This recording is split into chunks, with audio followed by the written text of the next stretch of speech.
In question 7, we have to solve this equation which has 3 times t minus 3 on the LHS and 5 times 2t plus 1 on the RHS.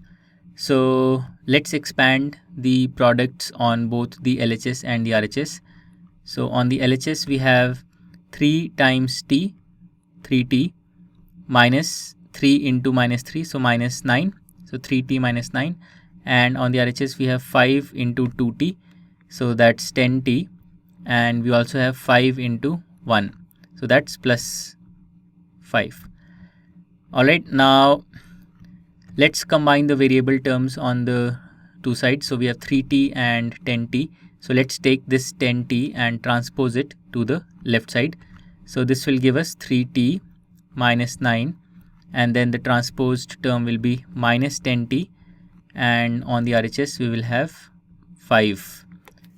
Now 3t minus 10t is minus 7t, so we get minus 7t minus 9 is equal to 5. And now we need to combine the constant terms. So let's take this minus 9, transpose it to the RHS where it will become plus 9.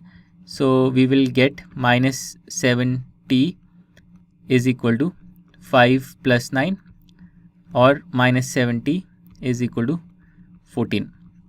And finally we can divide both sides of the equation by minus 7 so that we can get rid of this minus 7 on the LHS. So this will give us t is equal to 14 divided by minus 7, and 14 divided by minus 7 is minus 2. So we will get the answer as t is equal to minus 2. This is the solution for the equation in question 7, and with this we have completed the question. To learn more about how QMath can help you crack school and board exams, explore QMath Leap, a live online classroom program run by highly experienced and committed teachers.